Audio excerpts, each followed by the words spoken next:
qilleensa gaafa habootattanii jettan yeroo deebista homtuu hin jiru jechuudha. Duwwaadha.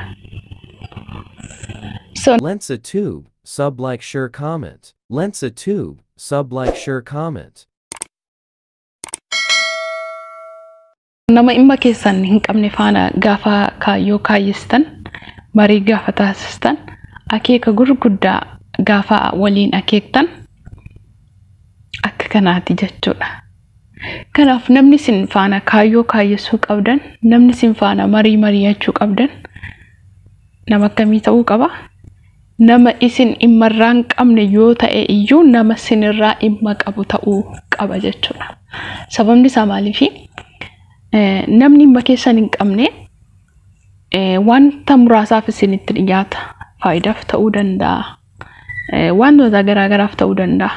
Gaafa fedhiinsaa sun raawwatamee jedhu garuu iddoo kaleessaatti hin argitan jechuudha. Akkuma kanaaf namni kamiyyuu bara jireenya isaa keessatti nama qilleensa habootee deebi'u ta'uu hin barbaadu waan ta'eedhaaf namni kaayyoo dhalateefiif galma geessifachuudha jiraachuudha namni barbaadu nama dhimma sarraatiin qabne faana kaayyoo kaayyessuun isin faana hin jiraatu yookaan marii gochuun isin irra hin jiraatu jechuudha. Sababni isaa maaliifi nama dhimma keessan hin qabne faana yookaan nama isin irraa dhimma hin qabne faana gaafa kaayyoo kaayessan gaafa karoora karoorstan maalidha? Akkuma nama qilleensa habootee deebi'eeti jechuudha. Innaa duwwaa deebitu jechuudha. Kanaaf ilaalladha. Nama dhimma keessan qabu faana marii godhaa. Tarii namni dhimma keessan qabu nama isin jaallattan ta'uu dhiisuu danda'a. Nama fedhiisin keessan jiru ta'uu dhiisuu danda'a.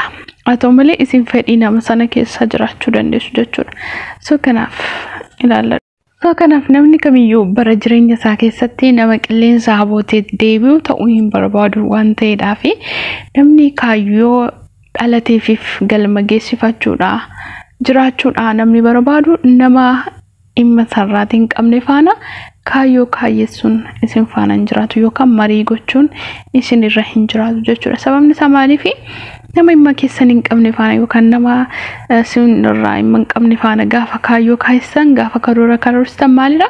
Akkuma nama qilleensa habootee deebi'eeti jechuudha. Innaa duwwaa deebitu jechuudha. Kanaaf ilaalladha. Nama dhimma keessan qabu faana marii godhaa. Tarii namni dhimma keessan qabu nama isin jaallattan ta'uu dhiisuu danda'a.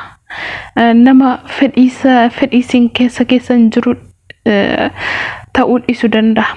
Haa ta'u malee isin fedhii nama sana keessa jiraachuu dandeessu jechuudha. Kanaaf ilaalladha. Addunyaa kanarratti barri nuti jiraannu baay'ee bara gabaabduudha. Takkaan qalbiinsaa yarate jennaan jechuudha. Qalbiinsaa cabe jennaan deebi'ee fayyuudhaaf, deebi'ee wal'aanamuudhaaf, deebi'ee isa kaleessaatti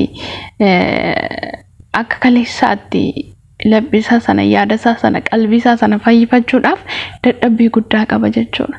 Garuu qalbiin nama kan inni ittiin cabu kaayyoo irraati jechuudha.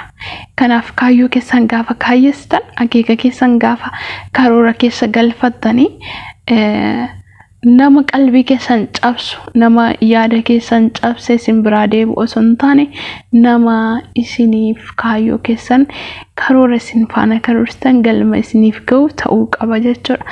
Kanaaf YouTube keenya subscribe, like gochuu hin dagatinaa. Okay, bye.